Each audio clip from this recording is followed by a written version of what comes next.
independent journalism looks like. Remember, thumbs up if you like the video, subscribe to the channel, and don't forget to ring that bell. Stay tuned, we're going to start right now.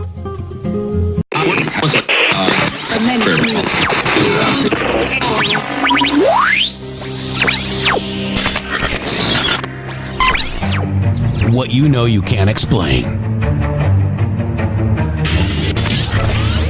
But you feel it. You felt it your entire life. That there's something wrong.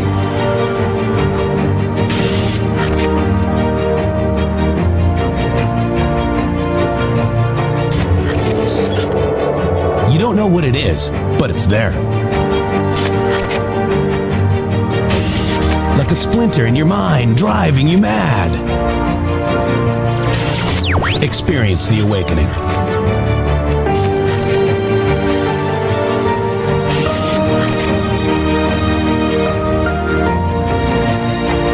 Brilliant anonymous researchers.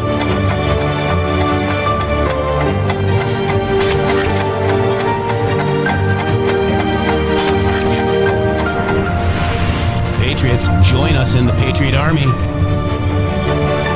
Trust the plan, pain coming. Boom, boom, boom. Let's go. RedStateTalkRadio.com, Brighteon.tv, Rumble.com/MG Show.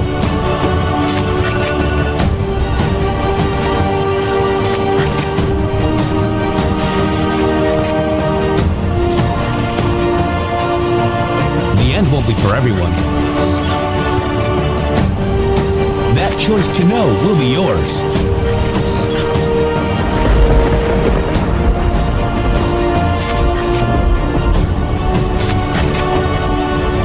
Where we go one, we go all. Fight, fight, fight, and fight we will. We fight every day right here on the MG Show.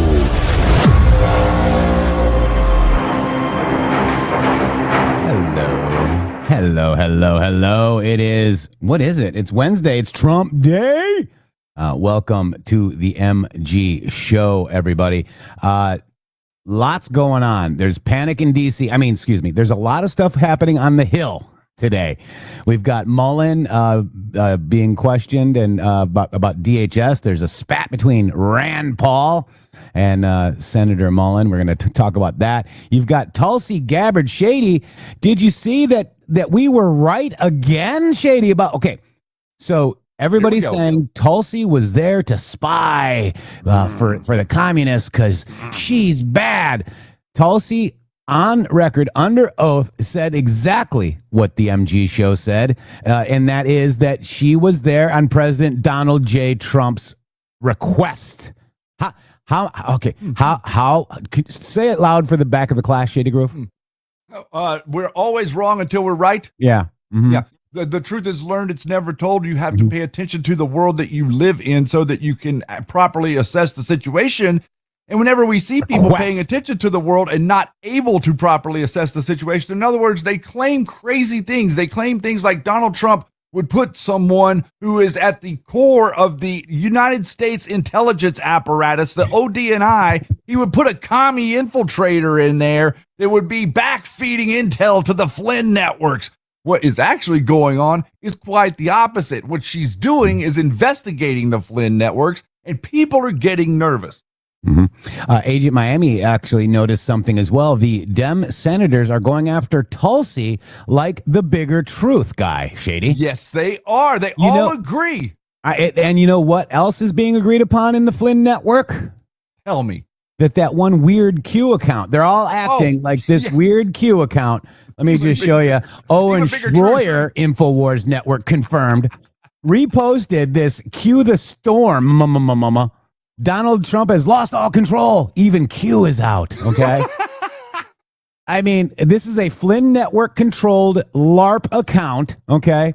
And this is they're doing a victory lap today, Shady. Bigger truth, brother. You're racking up the W's and I told you so's. Oh my God. Right. Isn't that a complete violation of the Q belief system though? I thought they believed Trump was Q plus. Trump is Q plus. Trump is Q plus, and you are a D plus.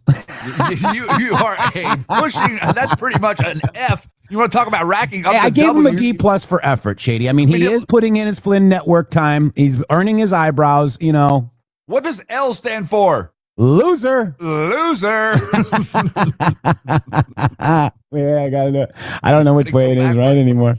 But guys, you know, it's just like, stop it. Okay. An attack on Trump's cabinet is an attack on Trump, period. The end. There's no arguing. No. Oh, well, you Nope. made Q. You're in a cult. You're in a cult. You're in a Stop cult. it. You're in a cult, Jeff. If you think that Donald Trump is smarter than you and pick the right cabinet members and the cabinet members are serving properly, you, my friend, are in a cult. And if you people want to keep going, that's fine. We're fine with it. We call it MAGA. You can call it a cult if you want to. We've been in it for a while now. We're going to stay in it, and we're going to continue to call all of you people that aren't part of MAGA fake MAGA. Like you're joking around and you think that it's funny. It's not funny what we're doing. It's not funny. What we're doing here is very serious, and what we've done in Iran is very, very serious. And what I was listening to Tulsi this morning, giving her threat assessments and her intelligence reports, and it was actually crystal crisp. Is what she's articulating, like doing her job. Like this is what you want to see government doing. I don't want to see government up there not answering questions and dodging people. She's taking on these senators face on and telling them directly to their face exactly what it is that's going on and how they've made their threat assessments through all of their BS. So anybody that agrees with these people, let them have their time. Yeah, it's right, isn't it? It's crazy. Go ahead. Roger Stone came yesterday to tell us how smart and heartfelt Tucker Carlson is. So just understand what's currently happening between Mark Levin and Donald Trump and what they're saying about Tucker compared to what Roger Stone is saying about Tucker. And we've been saying that Roger Stone is puppeting Dilly and puppeting all these other people to go after Tulsi Gabbard. Well, guess what? Now we have under oath testimony that says Tulsi was sent there directly by the president. Wow.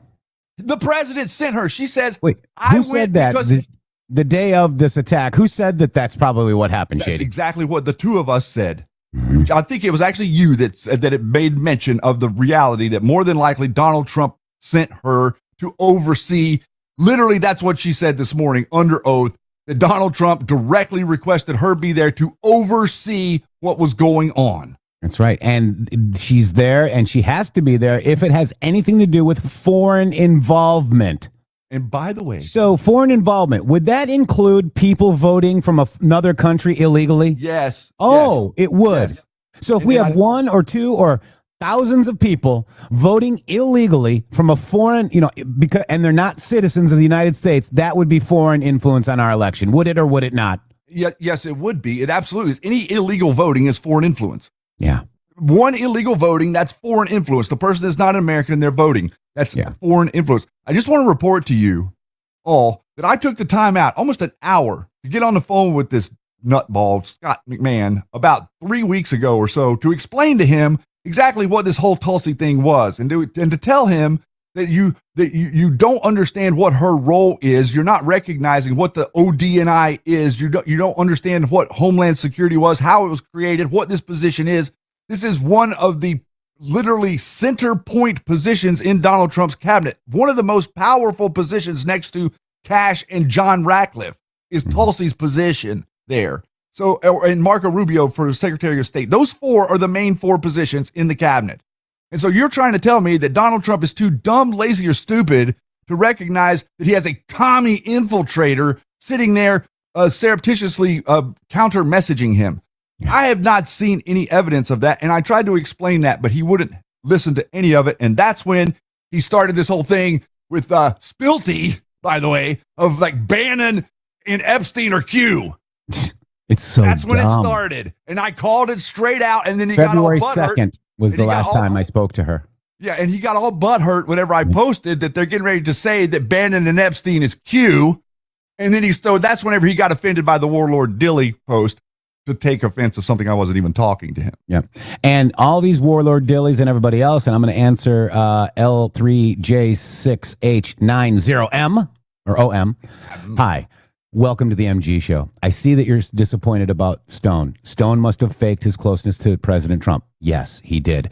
In fact, when I was at Mar-a-Lago, I was in the background of a storm foretold. You can see me in the background that same night. Roger Stone was being filmed for Storm Foretold at Mar-a-Lago. Okay? Roger Stone was there with some members, okay, and he was at another table. He stood up and he's trying to get Donald Trump's attention. Oh, look at me, look at me. Donald Trump, as the gentleman he is, went over there and shook his hand. And guess whose hand he shook right after that? Yours. Mine. Yeah. Okay. Because you're a guest. Fast forward. What is a storm foretold? A storm foretold is a documentary that Roger Stone had made of him trying to get the Insurrection Act passed with violence on January 6th with General Flynn, everybody else, guys. Okay. He wanted a pardon. Ask yourself, why would Stone want a pardon for January 6th if he didn't do anything wrong? That's a great question. Why did Proud Boys and Oath Keepers hang out with Roger Stone that day? One of the guys that got busted was his, from the Oath Keepers was his, what do you call it, Shady? A limo driver, like his driver. They were holed up in the Willard Hotel. And as soon as somebody got shot, why did Roger Stone want to leave town immediately? Huh? Okay, you guys got to open your eyes.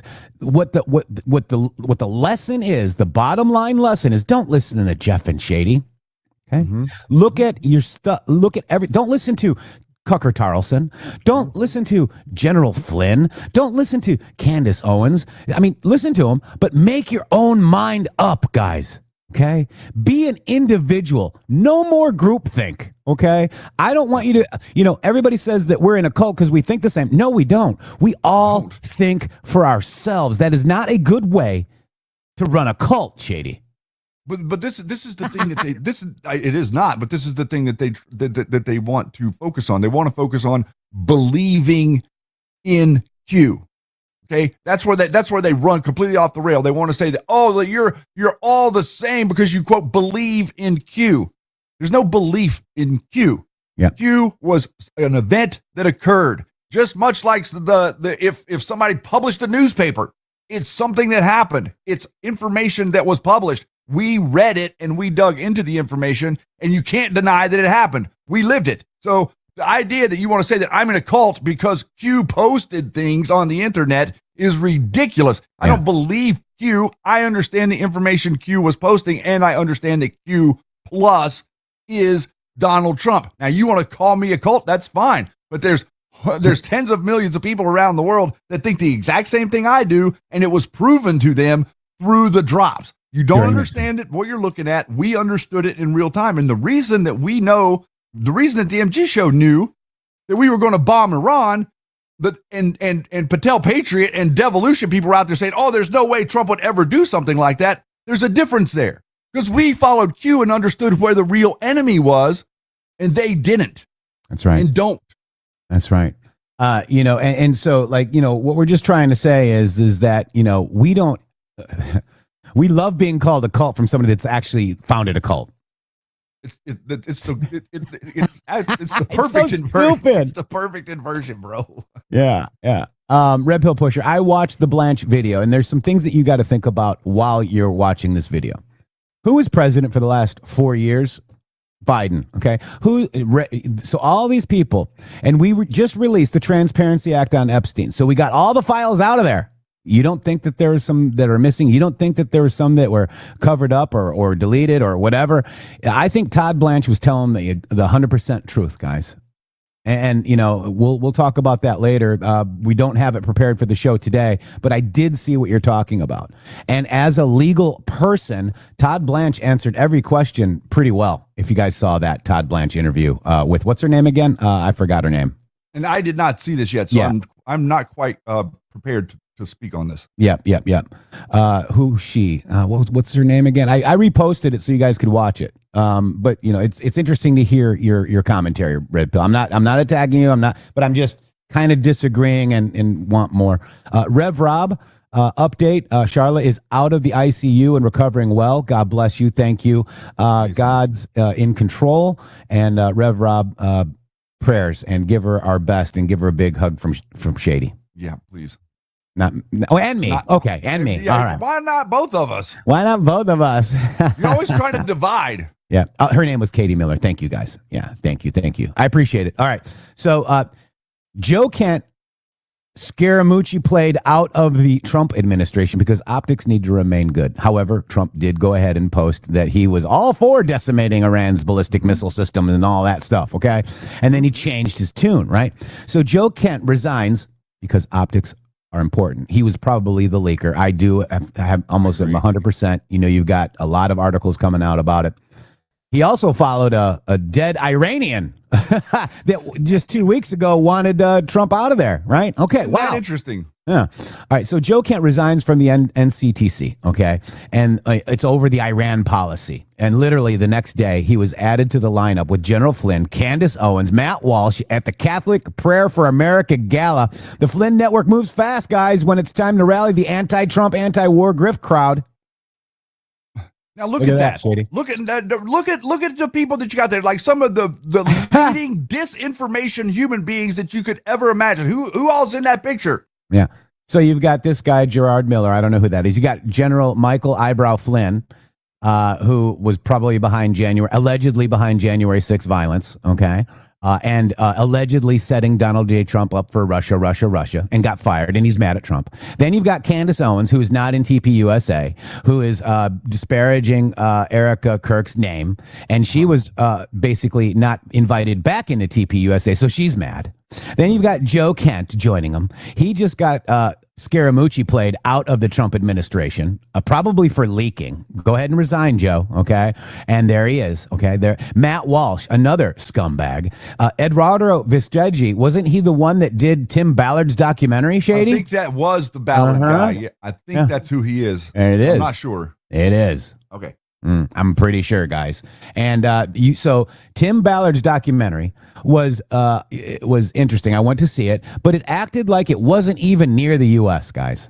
Okay, it made it seem like there was no problem like this in the United States of America. And we called it out, and we took a lot of fire for that. We called General Flynn out, and we took a lot of fire for that. We called Candace Owens. She's just asking questions, crowd. And we took a lot of heat for that. We're taking on Joe Kent, and we're getting a lot of heat for that. But this show has always been wrong, Shady. Well, yeah. Well, let's just take a real quick look. Let's make sure we're not wrong. Here we have an example. Joe Kent on, September of 2024. Iran has been after Trump since January of 2020. After he ordered the targeted killing of the terrorist Soleimani. This isn't a new threat. The Secret Service consistency failing to secure Trump is new. Joe Kent, September 25th, 2024. Iran, not a threat. Let's see here. Iran, not a threat. January 15th, 2024. Oh, what does he say? Iran is conducting coordinated attacks across the region, synchronizing their conventional military, ballistic missiles attacks, and with their proxies in multiple countries. Imagine what they have been able to plan in a wide open U.S. border for the past 3 years. Oh, Joe Kent says, Iran, not a threat. Joe Kent, Iran, not a threat. Oh, important. Thread. Oh, we got to make a thread about it. Iran's goals in orchestrating 7 October was to break up the Abraham Accords. There you go again, on and on. Iran not a threat? Does he really believe that, guys? No. Does he believe that Iran is not a threat like he posted in his goofy virtue signaling letter yesterday? Or does he believe something else? Is he more comfortable protecting the organization from whence he came? The neocons. Joe D2757. Good to see you here today. We see your comments on the Podbean app. Thank you very much for being a loyal listener as well. We really appreciate you, D. Thank you so much for the one subscription to the MG show. Rev Rob, $10 Rumble rant. Thank you for the prayers, guys. The prayer warriors are here. Freedom will be biblical. Amen. I want to also just show you this, Shady Groove. Sleepers Pro will shift position. Nay. This is Joe Kent is following Project Constitution, the same account that kicked off that smear campaign against Erica Kirk, pushing that insane claim that an audio clip proved that she was scouting girls for Epstein. What the hell is going on? Okay, you've got that. Then you've got Joe Kent also. Let's go ahead. We've got more, guys. This guy, and I'm being attacked for this guy. You know, Yes, you're being attacked because he has military service. so what? Thank you. That's the same as Adam Kinzinger. That's what they're saying. That's what Democrats say about Adam Kinzinger, isn't it? Yeah, it is. It is. So all you got to do is be in the service. If you're on the Democrat side and you agree with the Democrats, all you got to do is be in the service, and you can just say whatever the hell you want. But if you're on the other side, you're not allowed to say anything about anything ever. Joe Kent quits NCTC yesterday, screaming no imminent threat, as Sheedy was pointing out, from Iran. And then we find out he's been quietly following a dead IRGC boss, Ali Larjani, the guy who literally threatened Trump days ago on X. The timing is so perfect it hurts, guys. Is this an intel op, a back channel, or just really bad OPSEC for a quote-unquote Patriots? Eyes wide open, folks. The whole thing is a psyop. Oh, wait, here, let me just show you the sauce. Here you go. This is Joe Kent following. This is followers, okay, following. Boom, Joe Kent is following. That dude might be dead. He is dead. Yeah. And he threatened Trump just 2 weeks ago. Oh, okay. Boom. I love. And then this is a translated from Arabic. Trump returned to say we must win this war quickly, but starting wars is an easy matter, whereas ending them does not happen with a few tweets. We will not leave you until you admit your mistake and pay its price. Well, sorry, pal. Grace be with you Mm-hmm. in the afterlife. I wonder what it looks like for those guys. Not really sure. There's a joke there, and I'm not going to say it because I was following. I was tracking that. God. Oh my God! So I was. So we got a lot going on. We've got Senator Markwayne Mullin. Markwayne Mullin was kind of attacked. Yes, DJ based. He did. Candace and Flynn are speaking at the same time at the Catholic. Stephen Marie, along with Kent, Joe Kent, and Mike Flynn's. I stand with Joe Kent. I stand with Donald J. Trump. Why do we have to stand with people that don't matter or who no longer in the administration? Why is that, guys? But look at what he's done. Like they've done this every single time. I stand with Marjorie Taylor Greene.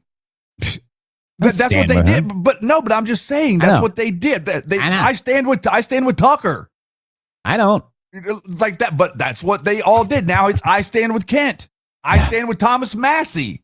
All of these people that like they've done this one by one. They've come out to say they stand with the person that is attacking MAGA and attacking Donald Trump and being disingenuous. You can say and you can disagree with the Iran operation. We have no issue with people that disagree with the Iran operation at all. If that's your position, God bless you. You're 100% allowed that position. What we're trying to show to you is this guy is virtue signaling about a position that he's taking that he does not really believe. It's a lie. It's hypocrisy, and it's being used by General Flynn and crew as a psychological operation cudgel against Trump, and now he's being rewarded for it literally immediately by being invited on Tucker, being brought into this Catholic thing with Flynn, and a number of other, I think Megyn Kelly is like right there just licking Tucker has him on tonight at 6 p.m. Already on. Yeah. He wasn't even dry when he's writing for a Tucker appearance when he's writing that letter. Yep. Exactly right. All right. So let's get into Markwayne Mullin, future DHS head, guys. Let's just watch this because Rand Paul is absolutely knucking futz. I have not seen this, so I can't wait to comment. Here we go. That makes me excited. Well, thank you. Markwayne, I'm proud that you're here. I get the honor of getting a chance to be able to recognize and introduce my friend, Markwayne Mullin, my fellow senator from the state of Oklahoma, and somebody that I've seen work incredibly hard to be ready for every single task you've ever taken on, and to be able to not only do it, but do it well. There are a lot of folks that think they know you. I actually get to know you. One attacked me from behind in my yard. I was just straightening up from picking up a tree limb. I was wearing noise cancellation headphones. Oh, God. Never saw him coming. Running pell-mell down the hill. He's the victim. I was struck in the back. The force of the blow sent us through the air nearly 10 feet, down the hill until his shoulder impaled me as we hit the ground. This dude's had plastic surgery. 6 of my ribs were broken. 3 of the ribs were completely separated, such that for weeks, the ends of the ribs would grind upon each other. Oh, my God, stop it. My lung was damaged. For weeks, I could inhale, but not have the rib strength to exhale. I developed 2 pneumonias. The pain was such that I could only sit up in bed by tying a rope to the foot of the bed and pulling myself up. But even then, the pain was that of 1,000 knives. Over the year of recovery, I began to cough up blood. I underwent removal of part of my lung. Complications led to an infection in the space between my lung and chest wall. I spent a week in the hospital having the infection lavaged every 6 hours through a chest tube. Recently, Senator Mullin, you have time to listen. You were confronted by constituents that were angry because you voted against my amendment to stop all funding for refugee welfare programs. Instead of explaining your vote to continue these welfare programs for refugees, you decided to transfer the blame. You told the media that I was a freaking snake and that you completely understood why I had been assaulted. I was shocked that you would justify and celebrate this violent assault that caused me so much pain and my family so much pain. I just wonder if someone who applauds violence against their political opponents is the right person to lead an agency that has struggled to accept limits to the proper use of force. You might argue you were mad and upset about being confronted by your constituents. But Senator Mullin, your constituents are justifiably upset with you. By now, most of America knows that the Somali welfare fraud in Minnesota stole over $9 billion. But instead of defending your vote, you took to continue the vote to continue these refugee welfare programs. You chose to lash out at me. You went on to brag that you had already told me to my face that you completely understood and approved of the assault. Well, that's a lie. You got a chance today. You can either continue to lie or you can correct the record. You have never had the courage to look me in the eye and tell me that the assault was justified. So today you'll have your chance. Today I'll give you that chance to clear the record. Tell it to my face. If that's what you believe, tell it to me today. Tell the world why you believe I deserve to be assaulted from behind, have 6 ribs broken and a damaged lung. Tell me to my face why you think I deserved it. And while you're at it, explain to the American public why they should trust a man with anger issues to set the proper example for ICE and Border Patrol agents. Explain to the American public how a man who has no regrets about brawling in a Senate committee can set a proper example for over 250,000 men and women who work at the Department of Homeland Security. Tell it to my face, Shady. Tell it to my face, okay?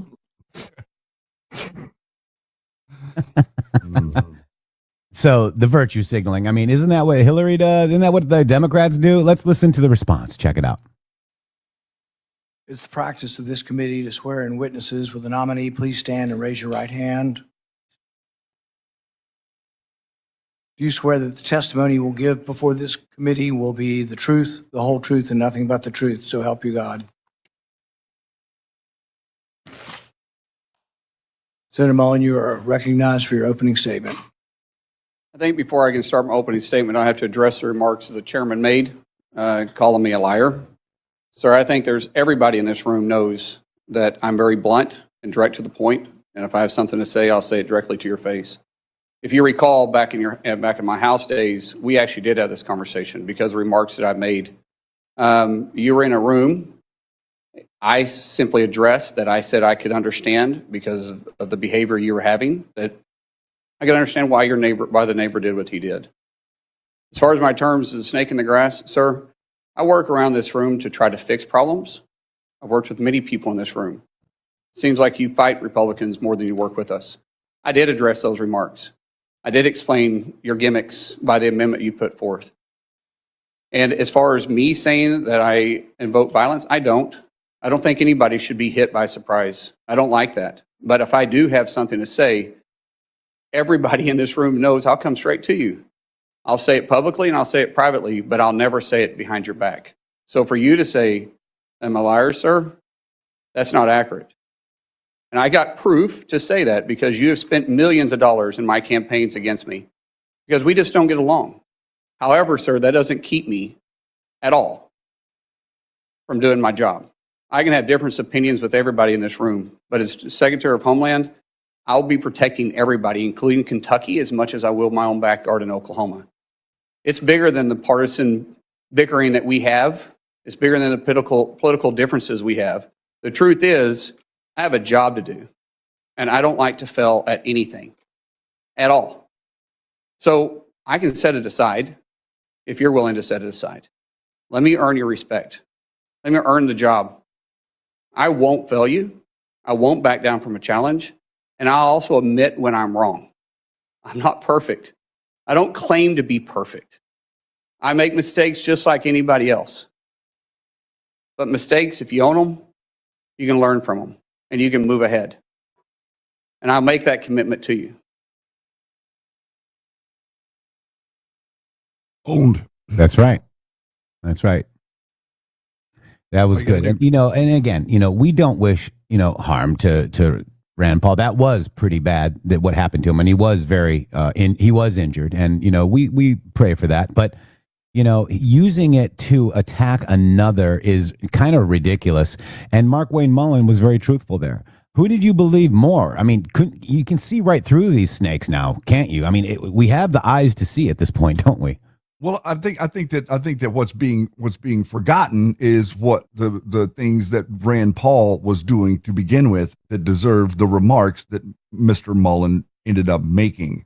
Because what Rand Paul is doing is being disingenuous, just like Tucker Carlson is being, just like Marjorie Taylor Greene is being, going out there and saying all these nonsensical things about the president and then voting against us in a number of different issues. He's voted against us. And so the contention between him, Rand, and Mark there's been a number of different things that have gone on that they've been back and forth with. So, for Rand Paul to demand he stand up and to say whatever, and then now he said his piece, now you got to move past it.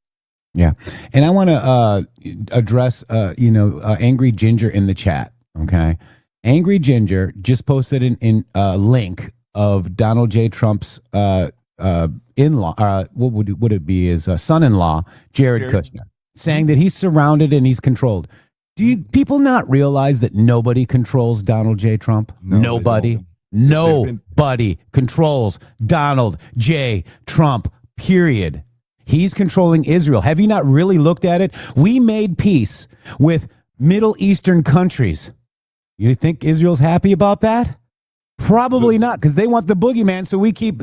Do you understand what's really happening here, guys? Nobody is... Go ahead. Sorry, but I think I can take some pressure valve away from this. Israel is Iran. Okay? Iran, Hezbollah, Hamas is Israel Zionist antics. Donald Trump is working to eliminate the system of terrorism that has been built by the Iranians with, in tandem, the United States intelligence agencies. The United States intelligence agencies and Iran are Hamas, are Al-Qaeda, are Hezbollah, are Taliban. All of these different factions are controlled. The only way that they can get you to be afraid is if they build up a militia that looks very scary, and they call it crazy things like ISIS and Hamas and Hezbollah. Okay? This is the head of the snake is Iran. If you think that Donald Trump is doing this at the behest of the Zionists who built this system, let me explain this to you. The Zionists that you keep thinking that Donald Trump is being controlled by are the ones that built Iran. So you're basically, Donald Trump is carpet bombing the Zionists in Iran right now. They're carpet bombing the Zionist assets in Lebanon right now. They're carpet bombing the assets in Palestine. Okay, that's what's been going on. The literal Zionist assets were that they utilize as a tool to keep the boogeyman fear running right at you. If you can't see this, that's fine. But acting like that, Jared Kushner is and Israel is controlling Trump whenever he's literally blowing Zionist boats up in Iran every day, I think is a little bit of a stretch. Yeah, I mean, people need to understand that we made peace with the Middle East. For Gaza, Israel has been iced out of that, guys. But Jared controls Trump. No, it's so crazy. It's dumb. Who do you think would be telling you to say that, Shady Groove? That's Who do you exactly think? That's exactly right. Yeah. That leads you right to the point. And we're going to continue to help you guys. We're not here to be like opposing you. We're here to like try to show you something that's really true. That we understand that they think that everybody thinks, and they keep saying that Donald Trump is controlled by Israel. That is the psychological operation that they're running on you. So if you're believing it, you're drinking their Kool-Aid. That's right. And Angry Ginger says, yes, Israel is controlling all the terrorists. Calm down, Jeff. I'm not going to calm down. You're on my side. Great. I'm simply explaining what they're still surrounding him and attempting to sabotage him. Maybe, but it doesn't matter because Trump is in control, guys. How are they? But what's attempting to sabotage? Like, what's your narrative built on? Attempting to sabotage. I can show you a poll where 90% of the Republican Party support this Iranian operation. 90%. So you're saying 90% of MAGA is make Israel great again now? To me, that's your argument here. You're arguing a point. You're arguing a point like what transgender is to Democrats. That's like a 4% issue. You're arguing that point to me. You're inside 10% of people that think something's wrong with Donald Trump. So you're a little bit in the minority with your points. Yeah, and it's okay because, don't tell me to calm down when I'm passionate about something. There's a big difference, okay? I'm not angry. I'm not upset.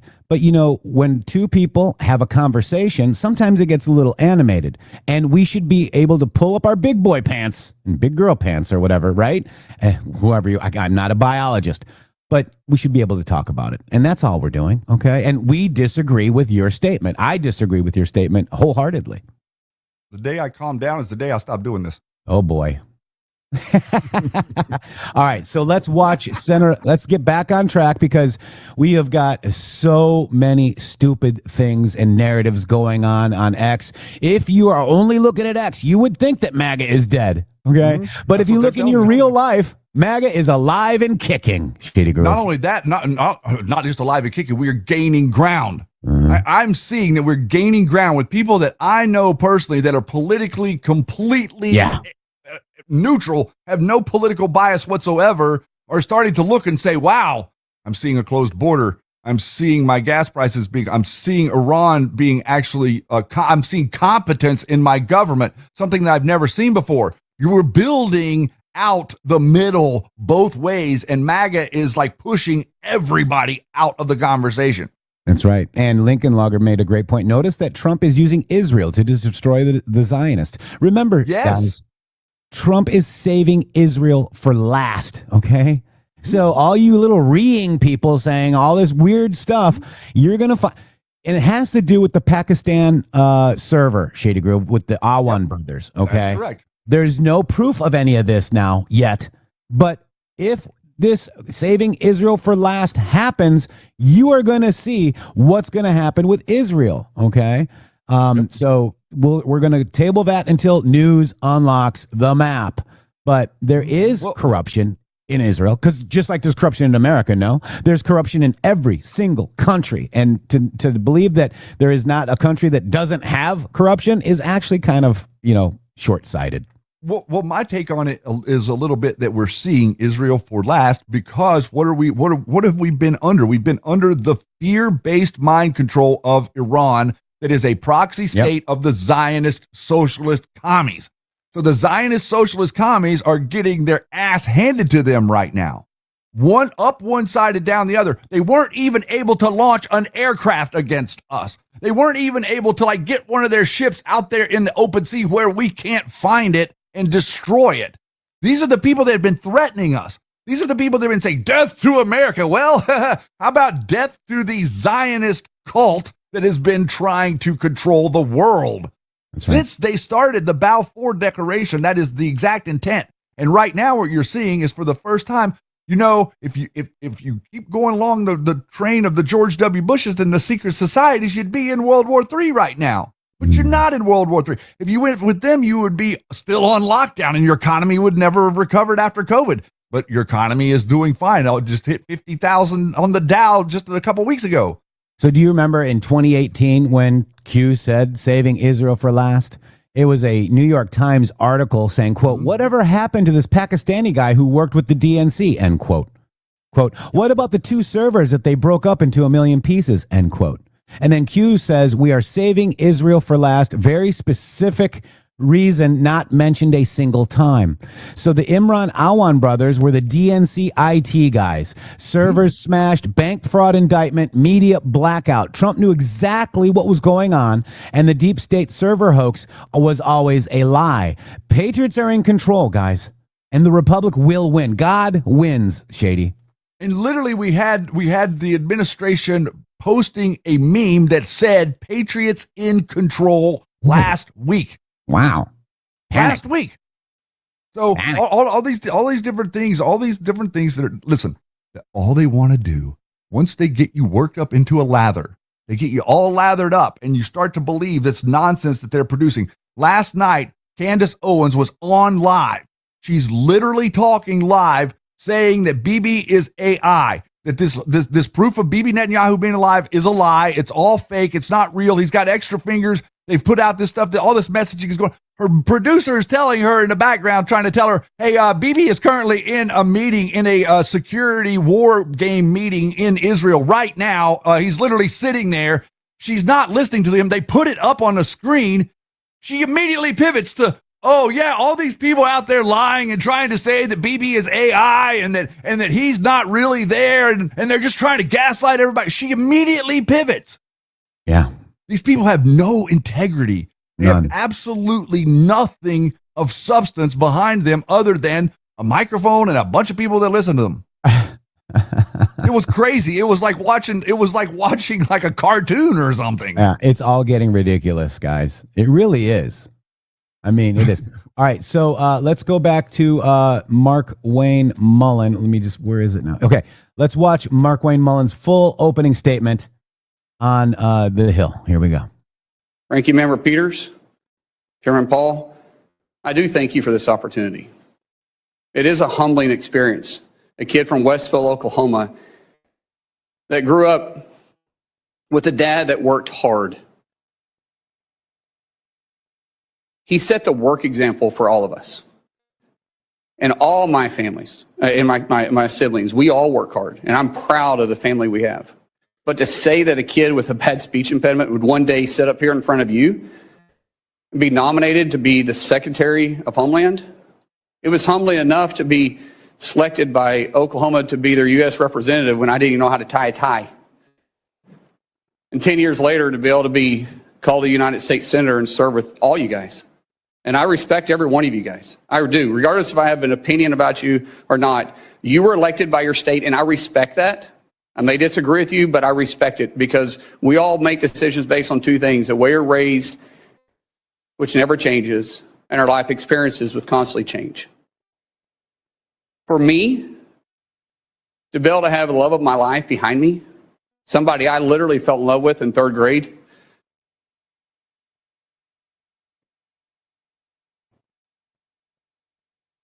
I knew I was going to marry her in eighth grade. She didn't know that yet. We had to work through that process.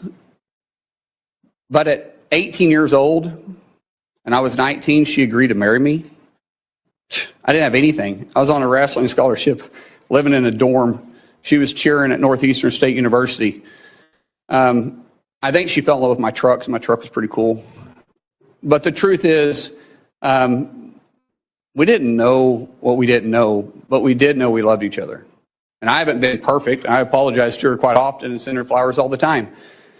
But I still am humbled by the fact that we've got to enjoy this walk together. We've had God on our side and her right beside me. And to our 6 children who's been on this adventure with me, what an adventure it's been. We have a saying in our family: you're never going to change anything you're willing to tolerate. That's how we live our life, and that's how we move forward. And regardless of what's in front of us, we always take it on as a family. And I'm not scared of a challenge. I am scared of failure. And so I will work hard each day. I'll work hard to make the 280,000 employees at DHS with the 22 agencies that's underneath me proud. I'll show them somebody that no one will outwork. I'll work beside them every single day to not just secure a homeland, to bring peace of mind and confidence to the agency. My goal in 6 months is that we're not in the lead story every single day.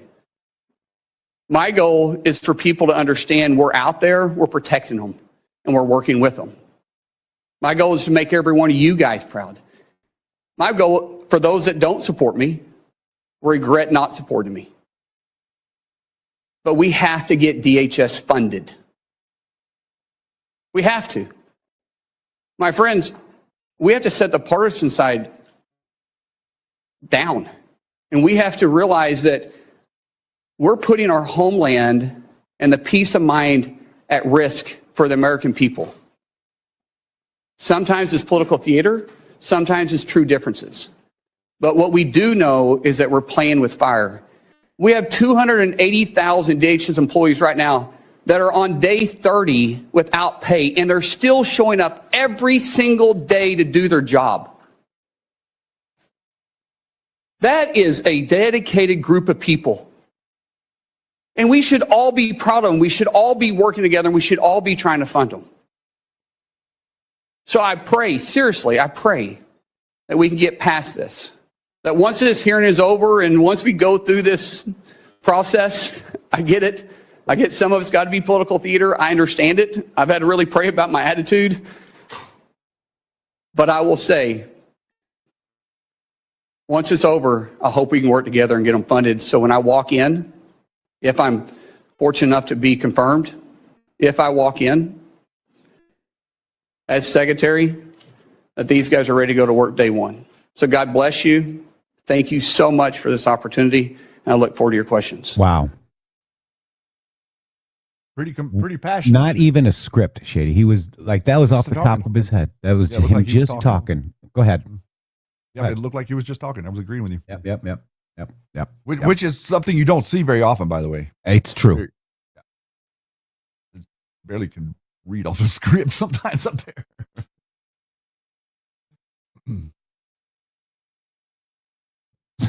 All right, so I just had a long pregnant pause, Shady Groove. I just had nice.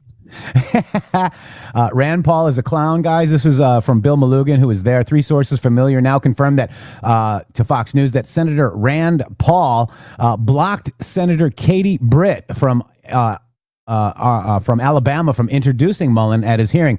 Statement to Fox via senior Senate GOP source familiar with the situation. Rand Paul has become completely blinded by his hatred of President Trump and petty personal squabbles. His actions today were those of a seething snake and hopeless hypocrite. What kind of free speech advocate would bar Senator Mullin's choice to deliver his introduction from speaking? What kind of Republican would bar a fellow Republican senator from voicing their support of a colleague? Why is this guy allowed to hold a Republican gavel anymore? Vote him out, Kentucky. Let's go. We need a reset in Kentucky. Yeah. I mean, it's just really interesting to watch the 3 politicians from Kentucky, Rand, Mitch, and Massey. God. And what those 3 are doing to our country, consistently counter messaging Trump, consistently acting like they're smarter than everybody else, and effectively trying to stop what we're doing for the neocons. Like the Rand Pauls of the world are in complete congruency with the Flynn network and the Alex Jones nuts. Yeah. Then we go over to Tulsi. Okay, here we go. Let's go look at Mr. Warner. This is what you call panic, guys. Okay, just watch Mr. Warner. He's the chairman of the committee, the vice chairman, that is interviewing Tulsi Gabbard. Shady, check this out. Troubling. There was no foreign connection to justify the involvement of our nation's top spy. Instead, the predicate for the warrant was a slop of debunked conspiracy theories that had already been rejected repeatedly by courts, by independent investigators, and even by Georgia's own Republican Secretary of State. If the nation's top intelligence official was personally involved in this operation, this raises one very serious question. If the intelligence community is not being deployed to mobilize against foreign threats, why is it being deployed at all on a domestic issue? The DNI's appearance at this raid, as well as their involvement in seizing voting machines from Puerto Rico, suggests something that should also alarm every American. I believe an organized effort to misuse her national security powers to interfere in domestic politics and potentially provide a pretext for the president's unconstitutional efforts to seize. So he's spewing the same thing that Scott McMahon is spewing. Yes. And this is Senator Mark Warner. Isn't he a Democrat? Democrat. Yeah. Oh. Yeah, but this is actually where she addresses him too. Yeah. Imagine that, guys. Yeah, because he keeps going on, and then she responds to him and explains to him she was there because Donald Trump specifically requested her to be there. Yeah. In her response to that guy, exactly. Mm-hmm. That was spouting the same thing that Scott McMahon was spouting to me on the phone. Democrat playbook known? Q is Bannon. Oh my God. Epstein and Bannon were Q. Oh my God, guys. It's just getting way ridiculous, okay? It's getting way ridiculous. All right, so let me go ahead and find where we're at here. This is streamed 21 minutes ago. Okay, let me just let me get over here. Only the United States could execute. All right, so A raid here we go. tied to an election that the president lost 6 years ago. Let's continue. When the warrant supporting the raid was unsealed, it showed something deeply troubling. There was no foreign connection to justify the involvement of our nation's top spy. Instead, the predicate for the warrant was a slop of debunked conspiracy theories that had already been rejected repeatedly by courts, by independent investigators, and even by Georgia's own Republican Secretary of State. Yet the nation's top intelligence official was personally involved in this operation. This raises one very serious question. If the intelligence community is not being deployed to mobilize against foreign threats, why is it being deployed at all on a domestic issue?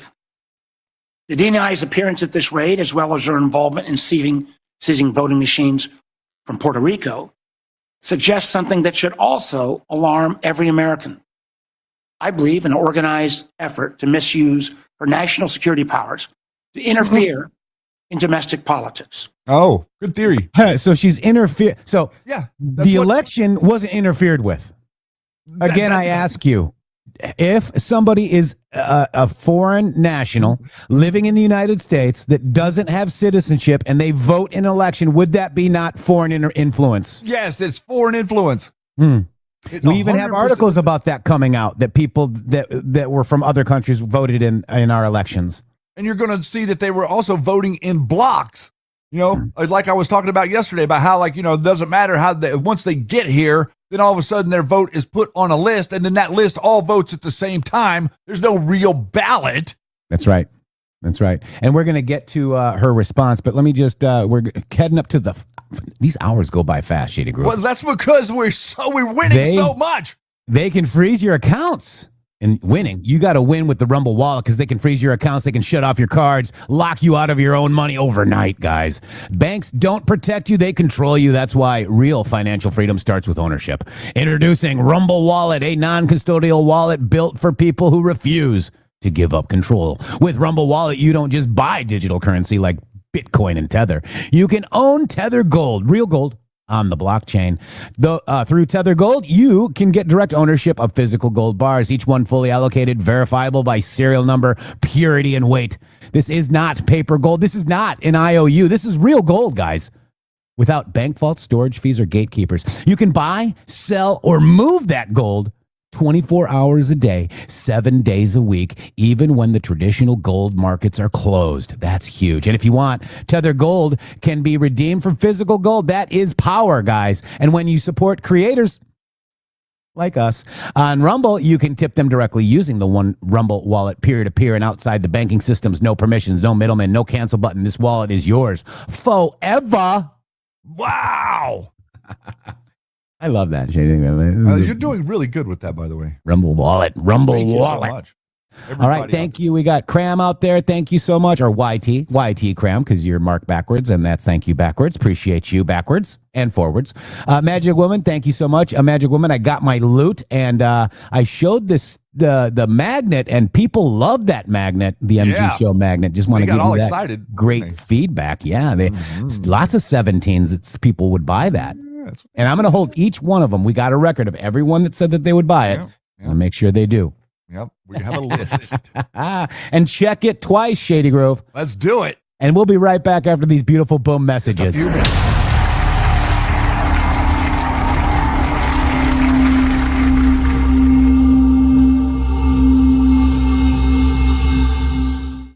It's finally here, our second annual mega sale. This sale only comes around once a year, so take advantage of the best offers ever while you can.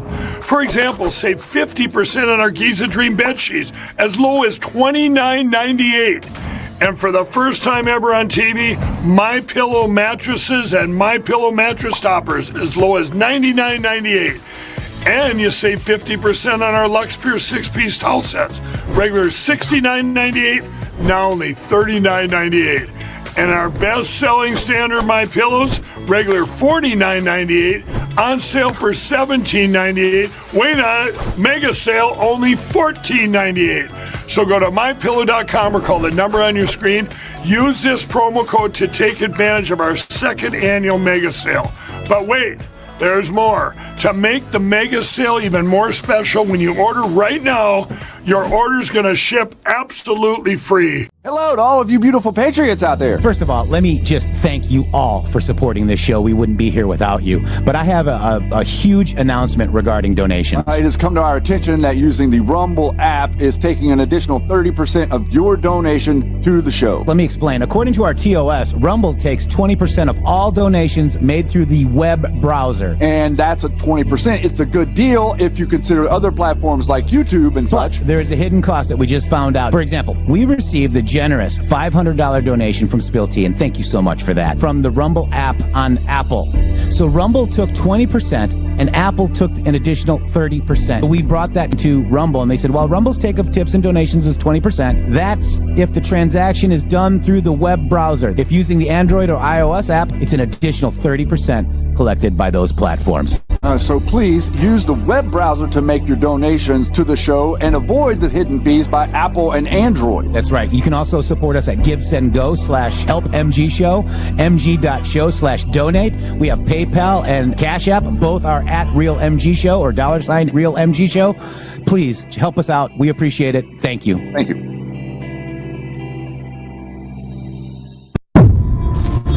The MG Show. Not funded by dark money, but funded by listeners like you.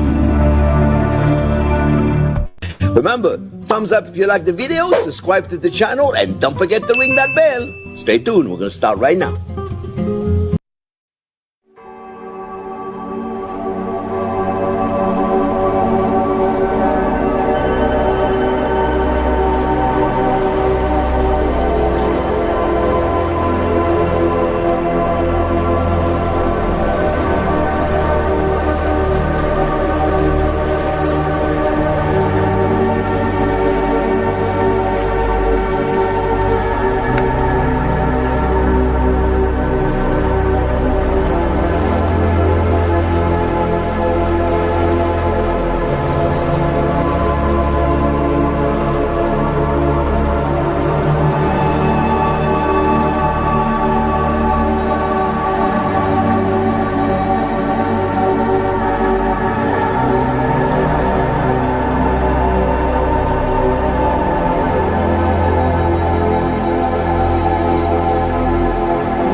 No, not again, guys. Oh, yeah.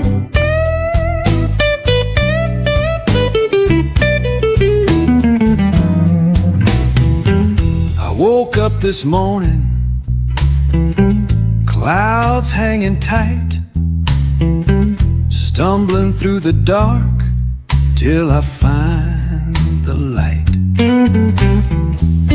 MG music humming, low and tight. I'm always wrong till I'm right.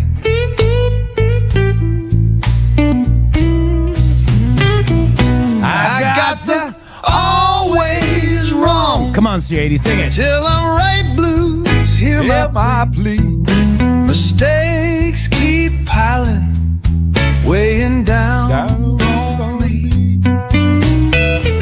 MG music plays through the fight.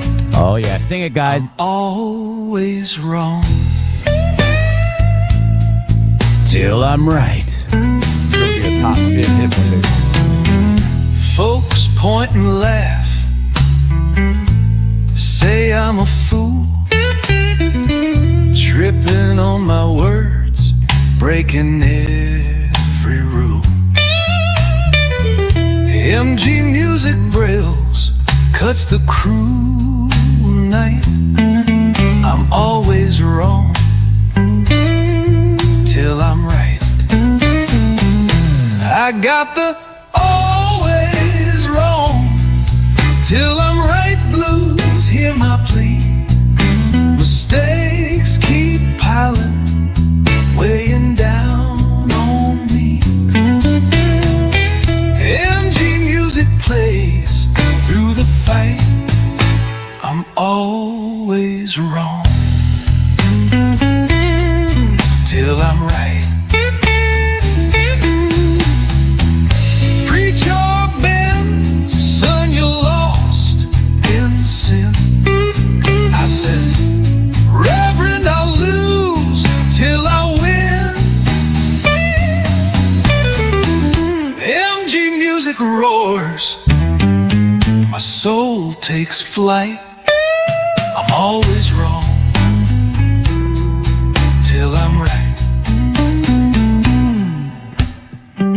Preacher man said, son, you're lost in sin. I said, Reverend, I'll lose till I win. MG music roars, my soul takes flight. I'm always wrong till I'm right. So pour me some whiskey, let the night unfold. MG music hums a story untold. I'll crawl through the blues till the dawn's in sight. I'm always wrong. Till I'm yeah. Who doesn't love that song, Shady Grove? Because we told you that Tulsi was there on Trump's order, and guess what? We're going to play it on right after this, Shady Grove, because we're always wrong. Until we're right. Magic. I love that song, guys. Augie Little Bear says, here's a new term for your dictionary. This is what we call Cusick. It's Cusack. It's Cusick, not Zach. Cusick, not Cusack. Cusack would be. The Muzak. I rented a house from a guy that like specialized in Muzak at one point, like a long time ago. You talk about like, what an interesting character that guy. He like went around like trying to sell Muzak to hotels. That's right. It was a very interesting character. And who, we called that elevator music, Shady. Elevator music. That's Yeah. 100% what it That's was. And it. I was like, you can make money doing that? All right, Wow. so let's watch Tulsi Gabbard respond to Democrat Mark Warner, Shady Grove. Yeah, this is going to be interesting. Using the same, who else is using the same narrative? Roger Stone, Dilley, and Scott McMahon. Potentially provide a pretext for the president's unconstitutional efforts to seize control of the upcoming elections. Don't take my word for it. Oh. The president has Don't repeatedly worry, we won't. for the nationalization of our elections, calling for federal government to override the state election laws and, quote, take over voting while continuing to make false statements about election fraud. And we have heard troubling rhetoric from senior officials that reinforce these concerns. As former Homeland Security Secretary Kristi Noem said publicly, we've been, and this is a quote, we've been proactive trying to make sure we have the right people voting, electing the right leaders to lead this country. At the same time, the administration has brought into government individuals promoting conspiracy theories about our elections. The so-called White House Director of Election Security and Integrity, Kurt Olson, played a key role in efforts to overturn the results of the 2020 election. Now, Mr. Olson holds a position inside the federal government with the authority to refer criminal investigations and access our most sensitive security information, all supposedly doing his witch hunts around elections. Matter of fact, according to the court filings, he helped trigger the FBI seizure of the ballots in Fulton County. So it's worth asking, why is someone whose career has been devoted to undermining the legitimate results of a democratic election now operating from inside the federal government with access to law enforcement and intelligence authorities? What exactly has he been empowered to do? As members of our committee know, this committee was created in the aftermath of the unconstitutional abuses exposed after Watergate. The guardrails have been built around our intelligence and law enforcement agencies over the past several decades exist for a reason. Oh. Without them, The very same ones my party wanted to defund. Wait, what? Wait, no. Sorry. It all messed up. adversaries emphasized in this year's annual threat assessment: China, Russia, Iran, North Korea, and less like a democracy. Confronting these very clear and present threats to American security requires experienced professionals in intelligence agencies that are focused squarely on their mission. Instead, over the past year, we've seen actions that only serve to weaken them. Politically motivated purges at the FBI has resulted in the exodus of hundreds of agents and the reassignments of hundreds more from key national security areas like counterintelligence, counterterrorism, and cyber, and where they've been redeployed to? Immigration enforcement. In one troubling, didn't happen. Agents working on a task force focused on threats from Iran, clearly something that's pretty damn important right now, were dismissed because they had previously participated in the investigation of the president's mishandling of classified information. Elsewhere, the Bureau's also didn't budget happen. is being slashed. Last year, it cut over $500 million, with the largest decreases from cyber, counterterrorism, and counterespionage.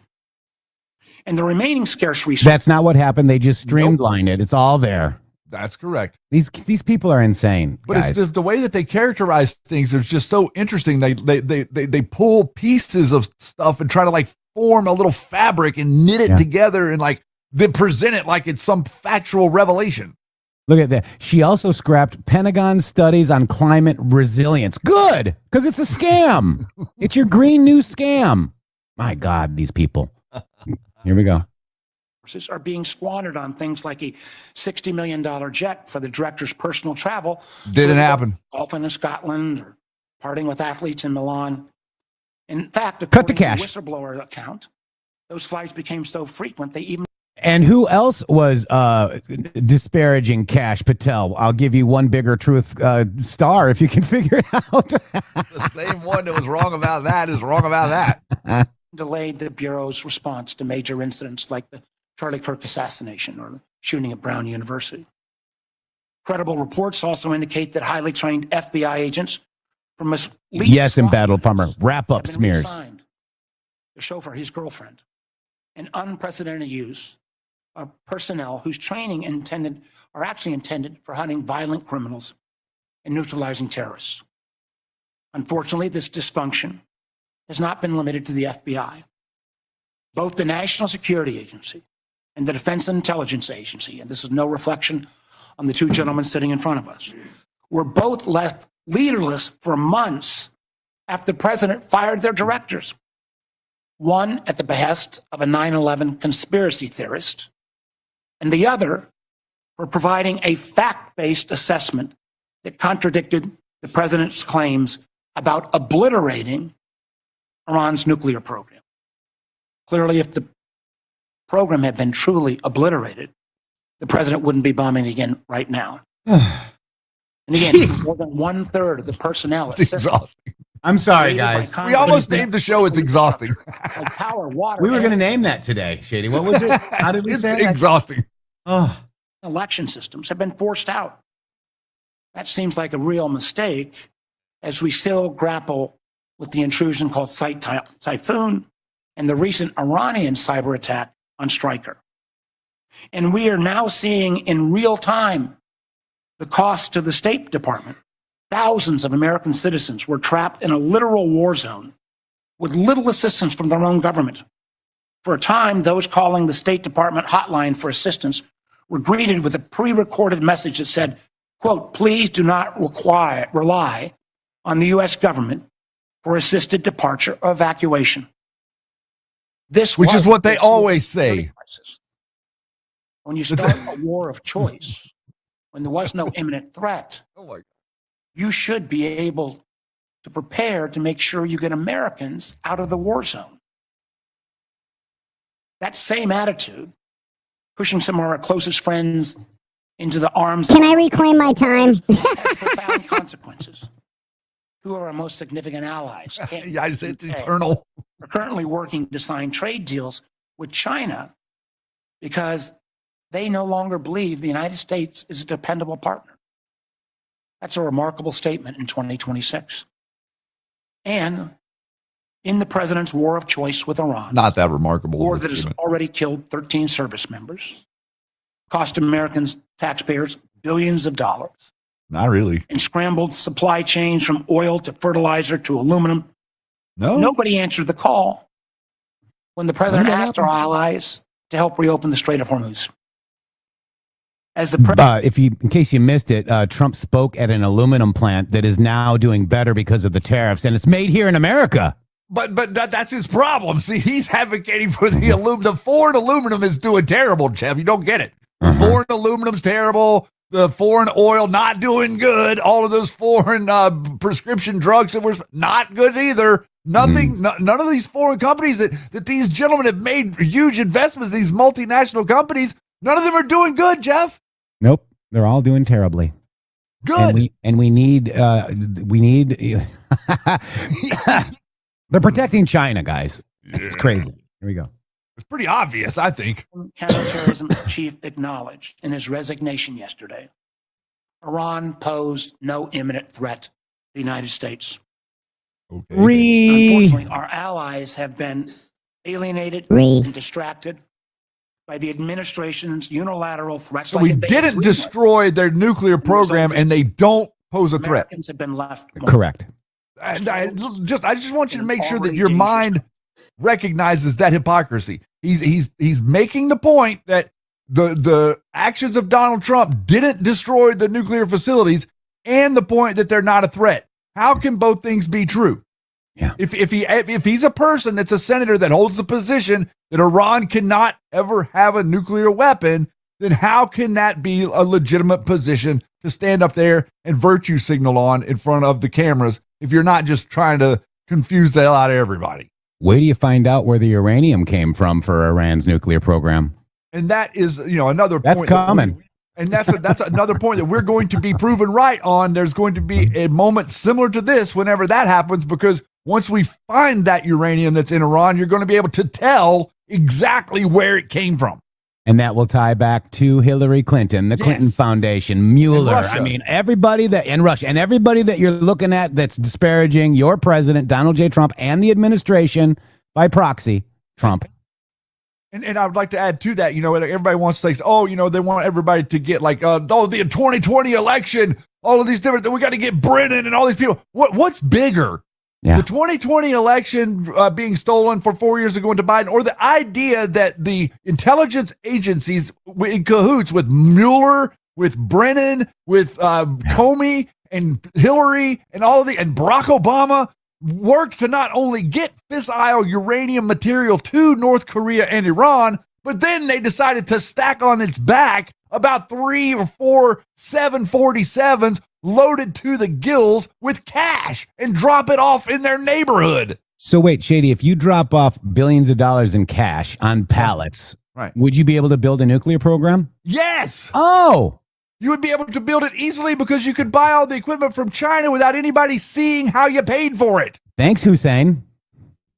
Wow, There huh? it is. All right, this is we're getting up to his finish here, guys, and you're going to hear It's a long Tulsi slog. Gabbard. Yeah, it is, but it's worth it. This is absolutely worth it to watch Tulsi Gabbard handle this. Check it out. Boom. Now, what I just outlined is quite a list. And it's a partial one at that. Matter of It's a fact, partial we've got list. A full list we'd like to share with all. Whee! So what does this all mean? It matters because You're an idiot. the warnings contained in this year's annual threat assessment. I believe our IC when they say the global security environment is becoming more complex and that armed conflict is becoming more global. And I also agree with the assessment when it says that to succeed, we must think prudently and prioritize our efforts. On the topic of the annual threat assessment, I want to close where I began by noting that since the first time since 2017, in the aftermath of Russia's intervention in our 2016 elections, the annual threat assessment includes nothing about adversary attempts to influence American elections. Now, I don't believe this omission means that the threat has disappeared. It means that the intelligence community is no longer being allowed to speak honestly about it. All right, so is he talking about the same intelligence community, the 51 intel agents that said that Hunter Biden's laptop was Russian disinfo? Man, it's just interesting to see the dynamic of the way that they characterize each different op. Yeah. Because they're talking about them. They talk about these things in the context of stuff that isn't true. Like, you're supposed to believe the narrative that's been debunked. Even Snopes debunks a number of these different things these people believe, but they don't care. Yeah. Wow. And it Exhausting. raises serious questions. And I will be asking about your priorities, Director Gabbard, in terms of what you're choosing. I need a to drink. prioritize instead. And I don't drink. And I don't drink. Before we go to the witnesses, All right, here we go. This have is gonna be- critical mass of members. I would simply like to remind members that we will handle questions as we did last year. Seniority at the time of the gavel and alternating between Democrats and Republicans. We'll have one round of questions, 7 minutes per round. I will not entertain questions after 7-minute time has expired. Furthermore, I expect to convene the closed session in our usual location promptly 30 minutes after the open session begins. Director Gabbard, the floor is yours. Thank you, Chairman Cotton, Vice Chair Warner, members of the committee, good morning. I'm here today to present the 2026 Annual Threat Assessment, joined by the directors of the CIA, FBI, DIA, and NSA. Before I continue, on behalf of the intelligence community, I want to extend our thanks to General Hartman for his 37 years of service in uniform and closing out his 37 years with tremendous leadership of the NSA. This briefing is being provided in accordance with ODNI's statutory responsibility. I'd like to remind those who are watching what I am briefing here today conveys the intelligence community's assessment of the threats facing U.S. citizens, our homeland, and our interests, not my personal views or opinions. In this assessment, we're following the structure of priorities that were laid out in the President's national security strategy, starting with threats to our homeland and then shifting to global risks. The defense of our homeland is of the utmost importance to the American people, and efforts by this administration have shown over the last year the results of bolstering homeland defense in the security of the American people. For example, The strict enforcement of U.S. policies at the U.S.-Mexico border and regionally have served as a deterrent, drastically reducing illegal immigration. Based on Customs and Border Patrol data, January 2026's monthly encounters are down 83.8% compared to January 2025. Encounters declined 79% compared to 2024. The drivers of migration are likely to continue. Potential worsening instability in countries like Cuba and Haiti risk triggering migration surges, and smugglers who have long operated as transnational criminal organizations continue to view chaos as an opportunity for profit and will continue to look to profit from illegal immigration flows. These transnational criminal organizations continue to pose a daily and direct threat to the health and safety of millions of U.S. citizens, primarily and directly by producing and trafficking in illegal drugs. Under President Trump's leadership, fentanyl overdose deaths have seen a 30% decrease from September 2024 to September 2025. President Trump's aggressive efforts to more directly and actively target these transnational criminal organizations and reduce the inflow of fentanyl precursors has already had a significant impact, which is likely to continue. We've seen fentanyl potency also decrease, likely due to disruptions to the production supply chain. U.S. efforts to work with China and India to halt the flow of fentanyl precursor chemicals to North America are demonstrating some improvement, but there is more work to be done, as sadly, there are still tens of thousands of fentanyl-related deaths in America every year. Mexico-based TCOs like the Sinaloa Cartel and Jalisco New Generation Cartel dominate the production and smuggling of fentanyl, heroin, meth, and cocaine into the United States. Colombia-based DCOs and illegal armed groups like the Revolutionary Armed Forces of Colombia and the National Liberation Army are responsible for producing and trafficking large volumes of cocaine to the U.S. and European markets, with now some indicators of attempts to expand their market to the Asia-Pacific region. Colombia remains the world's largest producer of cocaine, and Colombian criminal groups have expanded their trafficking relationships with neighboring Ecuadorian and Brazilian gangs. As you know, MS-13 is well established in cells within the United States and uses violence to intimidate the Salvadoran diaspora, engaging in murder, extortion, retail drug trafficking, firearms offenses, and prostitution, fueling increased violence and instability. These and other TCOs continue to present a very tangible and individualized risk of violent crime to everyday Americans and contribute to regional instability. As the president increases his focus on counter-drug and counter-cartel pressures, they are likely to seek ways to try to adapt their operations, including shifting production locations, trafficking routes, and methods. The United States continues to face a complex and evolving threat landscape with a geographically diverse set of Islamist terrorist actors seeking to propagate their ideology globally and harm Americans, even as Al-Qaeda and ISIS remain weaker today than they were at their respective peaks. The spread of Islamist ideology, in some cases led by individuals and organizations associated with the Muslim Brotherhood, poses a fundamental threat to freedom and the foundational principles that underpin Western civilization. Islamist groups and individuals use this ideology for recruiting and financial support for terrorist groups and individuals around the world, and to advance their political objectives of establishing an Islamist caliphate which governs based on Sharia. There are increasing examples of this in various European countries, and President Trump's designation of certain Muslim Brotherhood chapters as foreign terrorist organizations is a mechanism to secure Americans against this threat.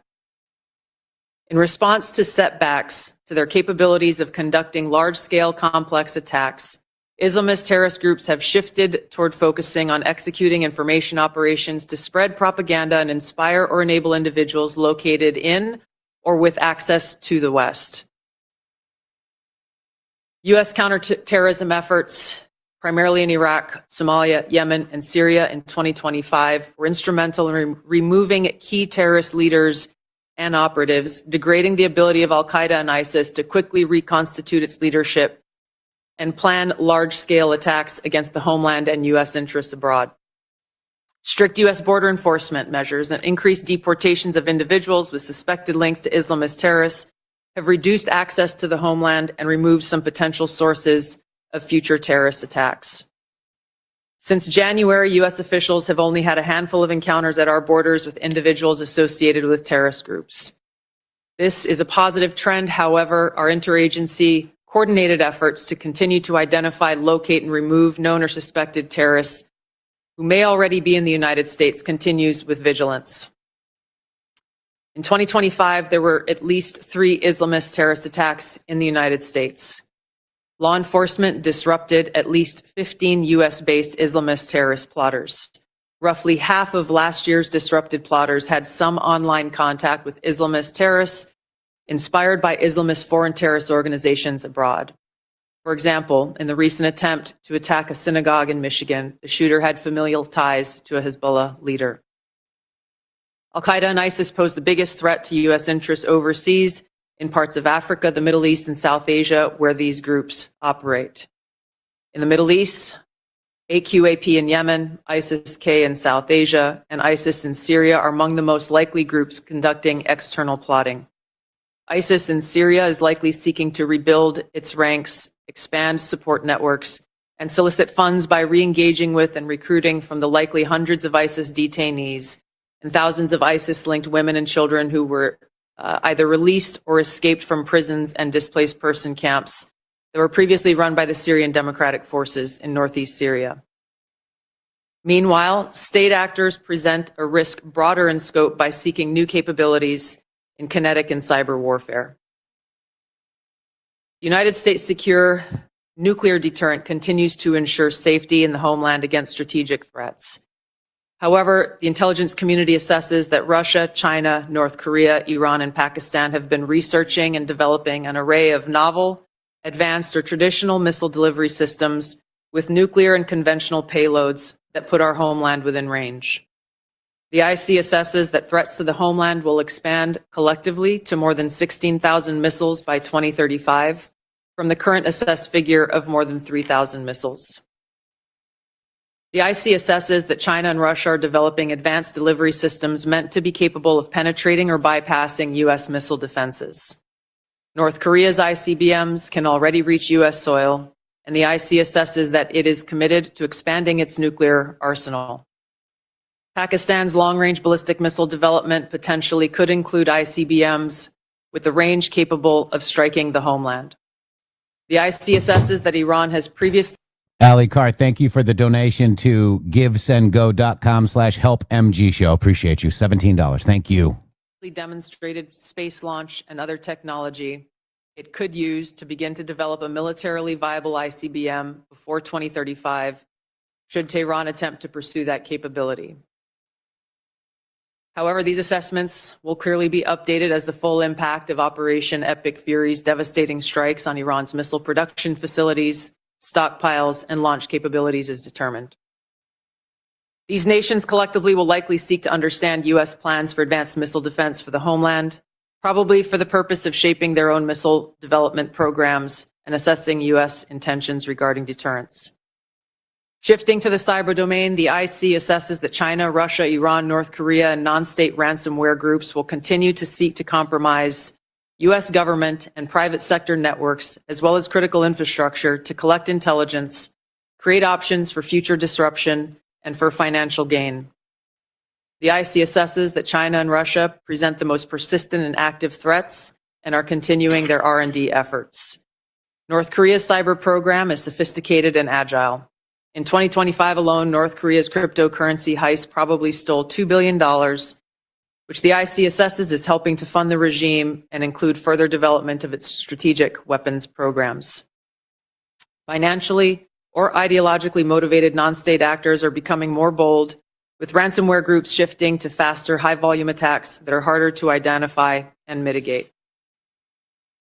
Innovation in the field of artificial intelligence will likely accelerate these threats in the cyber domain.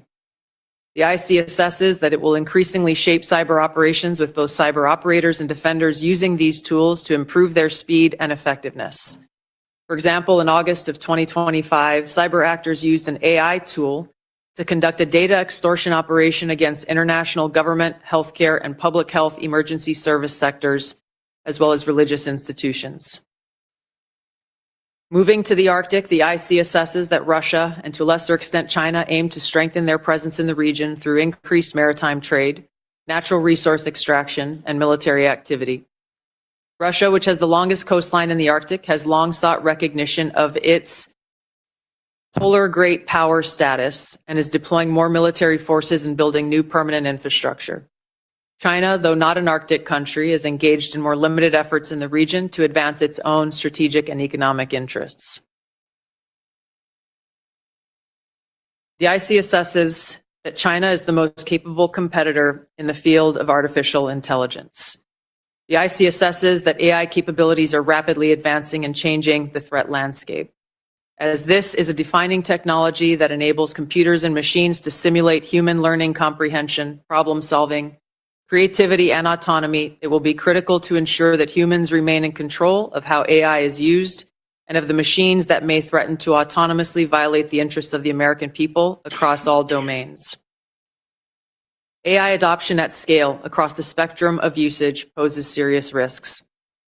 AI has the potential to aid in weapons and systems design and has been used in recent conflicts to influence targeting and streamline decision-making, underscoring the risk and likely threats that could manifest on the battlefield. Early developers in quantum computers will give countries an extraordinary technological advantage over others to quickly process national security information and break current encryption methodology used to protect sensitive finance, healthcare, and government information. The global security landscape is volatile and complex, with armed conflict growing more common and posing potential threats against U.S. interests. Strategic competition and regional and smaller powers are becoming more willing to use force to pursue their interests, heightening the risk of conflict. The IC assesses the space domain is becoming increasingly contested, with China and Russia developing counter-space capabilities to challenge U.S. space efforts. The threat of nuclear proliferation and advancing chemical and biological warfare capabilities continues to grow.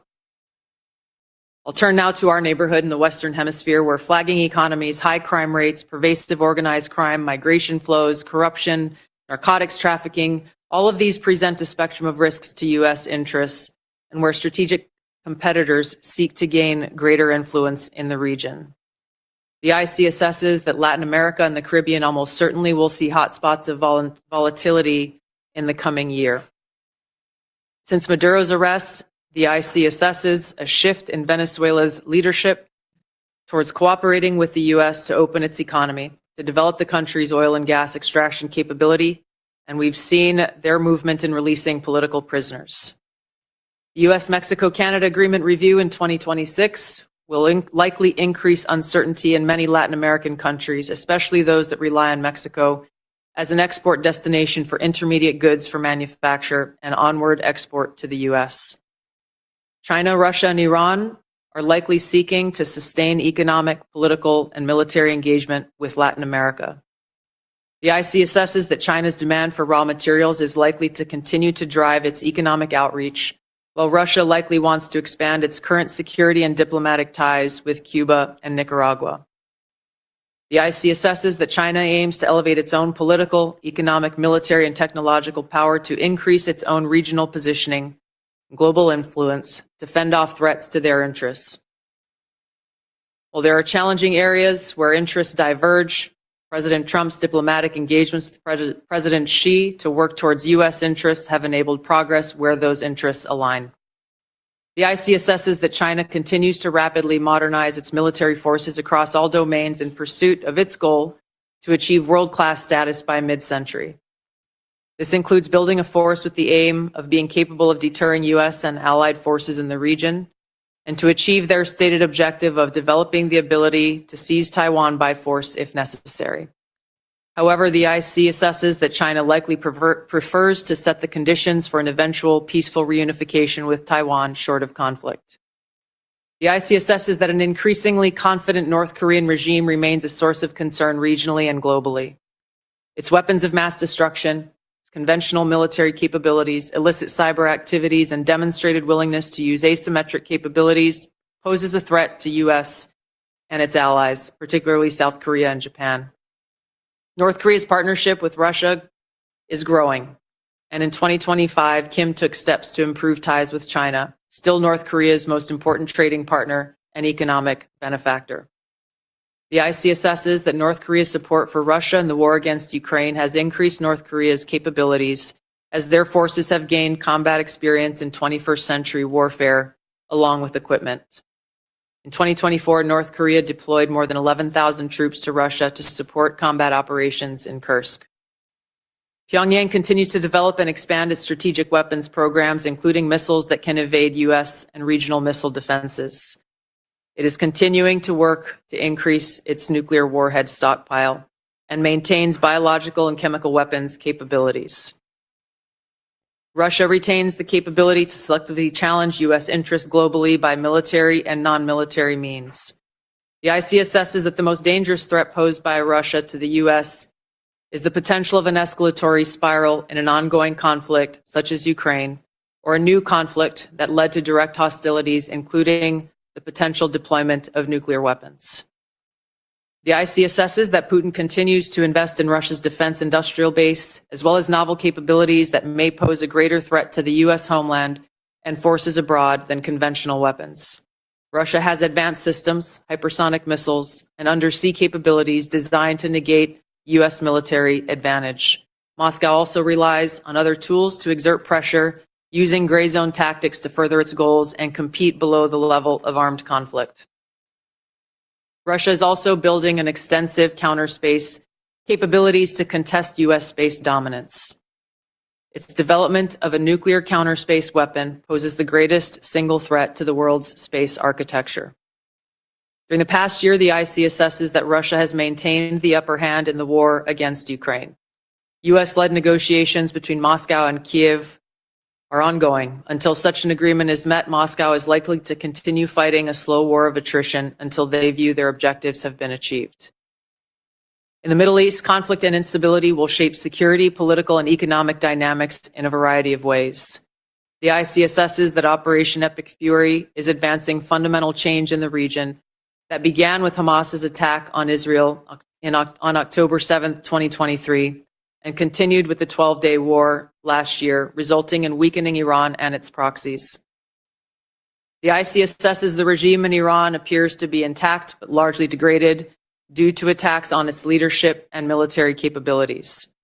Its conventional military power projection capabilities have largely been destroyed, leaving limited options. Iran's strategic position has been significantly degraded. The U.S.-led maximum pressure campaign and snapback of European sanctions added additional pressure to an already bleak Iranian economy, resulting in mass protests earlier this year that Tehran suppressed by killing thousands of protesters. Even if the regime remains intact, the IC assesses that internal tensions are likely to increase as Iran's economy worsens. Even so, Iran and its proxies continue to attack U.S. and allied interests in the Middle East. The IC assesses that if a hostile regime survives, it will likely seek to begin a years-long effort to rebuild its military, missiles, and UAV forces. Prior to Operation Epic Fury, the IC assesses Iran was trying to recover from the severe damage to its nuclear infrastructure sustained during the 12-day war, and continued to refuse to comply with its nuclear obligations with the IAEA, refusing them access to key facilities. The IC assesses that China, Russia, and North Korea see the United States as a strategic competitor and potential adversary. Iran has long viewed the U.S. as an adversary and is engaged in active conflict with the U.S. as of today. These four countries, the IC assesses, are likely to continue their selective cooperation with each other, which could bolster their individual capabilities and threats to U.S. interests more broadly. However, currently these relationships are primarily bilateral on selective issues and depend on broader circumstances, divergent sovereign interests, and in some cases, concerns over directly confronting the United States. These factors, the IC assesses, are likely to constrain their relationships. Finally, conflicts on the continent of Africa are likely to persist through 2026 due to poor governance, economic demands, and external support. Tensions continue between Ethiopia and Eritrea, which could rapidly accelerate to conflict. Contentious national elections in Somalia could distract the federal government away from counterterrorism actions against al-Shabaab, which continues to conduct terror attacks while providing funding and propaganda support to other elements of al-Qaeda in Yemen. The civil war in Sudan continues even as external negotiations occur. ISIS in West Africa and the Sahel have increased the intensity of their attacks against local security forces, expanding their areas of operation and moving closer to cities with a U.S. presence. The IC assesses that African governments will likely use their wealth in critical minerals to seek partnerships that deliver them meaningful benefit. Concurrent conflicts and crises across the continent will continue to put U.S. citizens at risk and cause further instability. In closing, as the leaders of the intelligence community, we remain committed to providing the President and policymakers with timely, unbiased, relevant intelligence to inform decision-making and to ensure the safety, security, and freedom of the American people. Thank you. Thank you, Director Gabbard. All right, General so Adams, Camden, Arkansas. it was very, very important for us to hear. You can also go read, because the Office of the DNI also dropped the report of the intel assessment. I think it's very important for us to hear what she had to say, Shady Groove, because, you know, you got foreign governments, you know, hacking and holding people. You got foreign governments helping media influencers. I mean, Shady, it's crazy.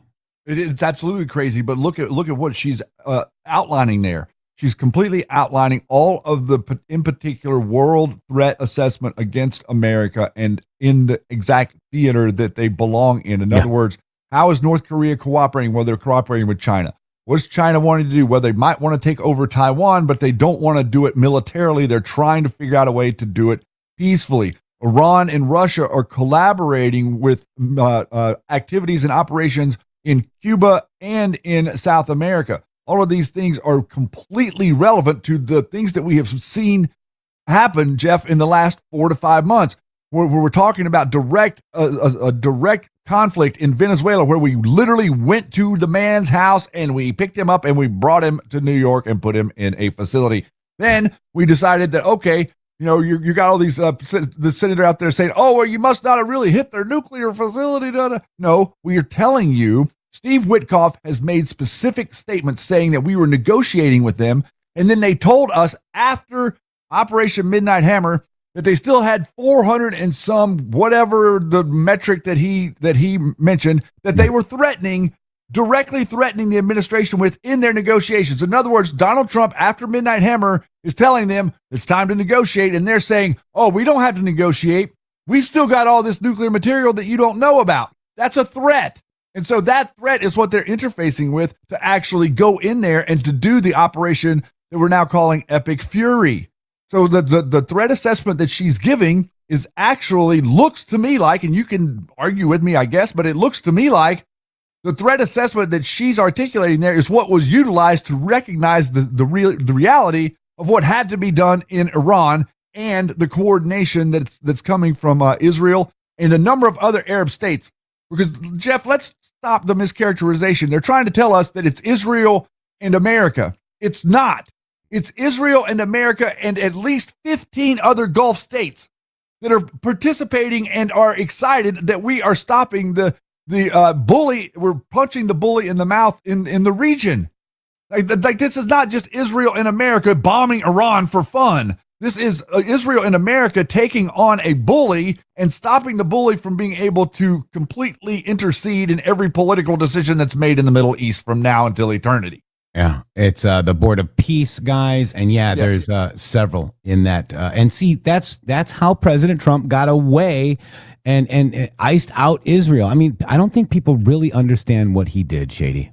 No, they don't, because they're oversimplifying everything. Mm-hmm. Everybody wants to oversimplify. So the PSYOP works best whenever you take something and you take it out of context, then you oversimplify it, and then you rebrand it and feed it back as some sort of intelligence release.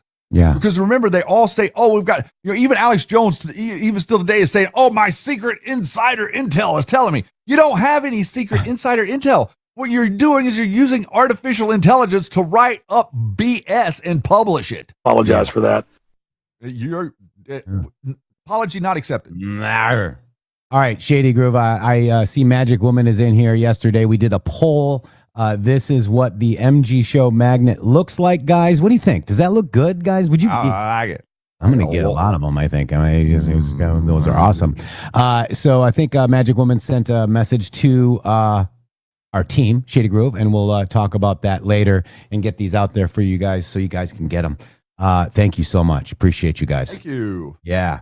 And I love it. I love it. Do you love it, Shady? Do you love it? I love it. Do you love it? I love it. All right, so now let's go back, okay, because we got so much going on. We're going to go ping pong. Now we're going to go look at Markwayne Mullin saying that we have to secure the homeland.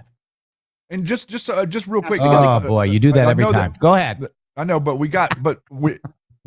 we were playing the Warner's comments, and that was going to lead into Gabbard saying what she said that we didn't get to because we went backwards in time to her opening statement. So I'm not sure we're going to have that. Yeah, I can't find it unless you can.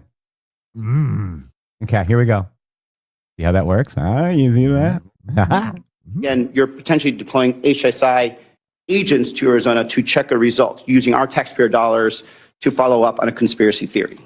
Sir, I'm not familiar with what the former secretary did here, and nor I'm here to debate what happened in 2020. I do know that there's an opportunity to look at 2020 and make sure that anything that went wrong we can fix moving forward, because what we wanted to make sure is that in the next election, be it the midterms or in 2028, the American people trust our election system. Trust is vitally important. I want to always look at past mistakes and past successes, because I've addressed this multiple times, and I know everybody's busy here, and I know you didn't get to hear me earlier.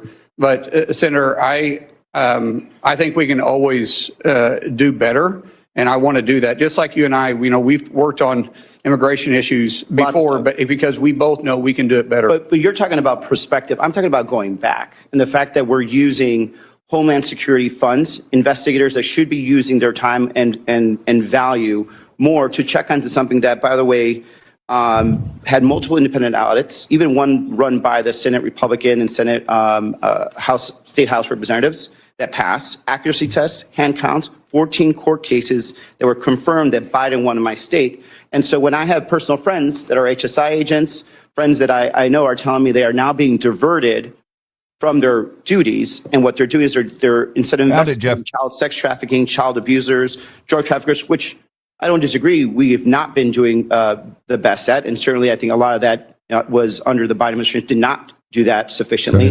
But now instead of it not being done, now we have the opposite, where some of these best trained people are being ordered by somebody within the chain of command of the White House, which I get to press later, to go investigate this false this false conspiracy theory, right? You can't keep calling it a false conspiracy theory, okay? Sure Stop it. You sure can. You can sit there and just say it over and over. Oh my God. All right, so keep saying it. Yeah, so Shady lit a fire under me, and you're right. I did miss it, but this is we're gonna play it because I did find it too, Shady. Thank you. Welcome. So Democrat Sen Mark Warner, okay, panicked that Tulsi, the DNI, Gabbard, was on scene when the FBI seized the Fulton County, Georgia 2020 ballots for potential election fraud. And then this is what we're going to hear, okay? This is Tulsi Gabbard's response. You ready now? I'm ready. I'm ready now. We promised the audience we had to get it. We got to do it. We got to do it. Here we go. For election security responsibilities to ensure the integrity of our elections. I want to correct one of your statements that you've made multiple times, which is false.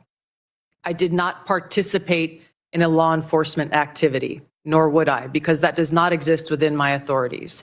You were present on the scene. Are the photos of you on the scene false? I was at Fulton County, sir, at the request of the president, and to work with the FBI to observe this action that had long been awaited. I was not aware of what was in the warrant or was not in the warrant. And what was the president's specific request for you to go to? What was the specific request that was made by the president for you to show up in Fulton County? To go and observe the FBI's activities on this issue. So when you look at the fort, your question, sir. Do you have the answer why the president was knowing about this affidavit before it was even served? I'm not aware that the president knew about an affidavit before it was served. Then why was he sending you to Fulton County? This occurred the day that the FBI had it approved, their warrant approved by a local judge, and they began to execute this. To address your question, sir, about the foreign nexus question, in order for us. Yeah. Wow. Why can't we? There you have it. Can somebody put Scott McMahon's head on that guy? I'm telling you, man. I mean, Seriously. it's like he's literally talking for him. The guy was having the conversation the same as this dude with me, acting like Tulsi is this big surreptitious infiltrator. She should have never been there. Like, how do you know she should have never been there? Number one, I asked him specifically, there's all these different reasons why she should never have been there. Well, guess what? That guy right there, Warner, just said she should have never been there. But guess what? Somebody told her to be there. I wonder who that was. Oh, yeah, the president of the United States. It's the guy that hired her to be in the position of one of the top four most powerful cabinet members in the cabinet. Wow. So how is it that, right? How is it that, let's just make a post here, Shady. You ready? I'm ready. At Bigger Truth. You ready? Bigger. What's bigger than you? I mean, look at, jeez. E-R-U. There you go. How is it? Get it. Sounds exactly like Dem Warren. Senator Warren? Yeah, tag him. I did. Oh, that's a tag. Can you see it? Okay, I see. Now I see. I meant the senator. Oh, okay. I gotcha. But I don't know what his at is. Probably something weird. And MG show was right again. We're right again. Thank you. Iran's not a threat. For your attention to this matter. How do you like that, guys? We do a little trolling. It's called We Do a Little Trolling. Do a little trolling. We do. All right. So there you go. I'm going to go ahead and view that post right now. And if you guys would go ahead, my people, because they're mad that we send people to go get him and he blocks you, but he can't block you on this post. Tell him what you think. Okay? There it is right there, guys. Thank you very much. Shady, we're at the end of the hour. We did promise, and you did light a fire for me to go find it, but you found it too. So we're good. All right. I just thought it was so that's actually later on. Okay, so that was her opening statement. His opening statement, accusatory, saying that about Tulsi, just like Bigger Truth, and then we showed her what actually the DNI is actually concerned about, which is the intelligence community report with the assessment, guys. That's huge. You need to understand that. And then fast forward when she was questioned by this guy. Later in the show, if you will, she said exactly what the MG show said that day. Yeah, just so everybody understands, like the raving high IQ Dilly was also saying that she was there or that she shouldn't have been there. That's that's the reason that Scott McMahon jumped onto that bandwagon, because he thinks that he can ride the coattails of Dilly to success. And what's funny is that we were right again. Okay. And he's really, making his best effort to disparage something that was a President Trump operation. I mean, if you don't understand it, I get it. But these people are in a severe panic mode, Shady. And I'd like to just send a message out to Scott's mom. We still love you. We know he's an idiot. It's fine. we pray for Scott too, to be honest. He's the one that drew first blood. You don't mess with us. I didn't even say anything about him. I wasn't going after Warlord Dilly for attacking Tulsi, and Scott McMahon came to defend his sacred honor. You can't make it up. I apologize for that. I apologize for that. So, and we pray for Scott McMahon as well, because he's not, telling you the truth, and he needs to tell his bigger BS is what bigger bull is what he should be called, Shady. Clean up on aisle 9. Thank you.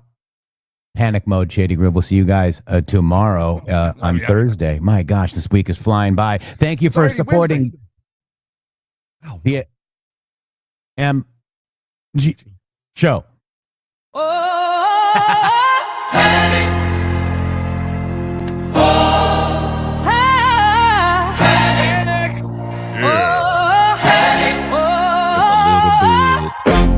Drops the truth, now they running frantic. Trump's in the house, deep state turning manic. Cabals exposed, plans falling chaotic. Shadow retreat, the empire sporadic. No more hiding in the dark, it's getting tragic. Every move they make is looking so erratic. Secrets spilling out, the timeline's dramatic. Panic mode engaged, they're acting so erratic. Panic mode, combative, panic. Tropic. Panic mode, composing panic. Trump and Q got them locked in full panic. Deep state, crumbling system going static. Forcing the elite straight into panic. Sex rings cracking under pressure, seismic. Trafficking networks hit with something titanic. Media spins, but the narrative's plastic. You are the news now. Dropping their lies are sarcastic. No more hiding in the dark, it's getting tragic. Every move they make is looking so erratic. Secrets spilling out, the timeline's dramatic. Panic mode engaged, they're acting so erratic. Panic mode, composing panic. Trump and Q got them locked in full panic. Deep state, crumbling system going static. Forcing the elite straight into panic. Panic composing panic. Panic in the full panic. All the system going static. Forcing the elite straight into From the White House steps to the underground attic. The storm is here, their future's looking bleak. But they scream and plot in one last tactic. Q plus in the plan got them stuck in panic. Panic mode. Panic mode. Eternal panic. The great awakening leaves them purely frantic. Cabal defeated, history turns epic. Trump and Q forever flip the script to panic. Panic mode activated. Panic mode. Deep state done, the game is terminated.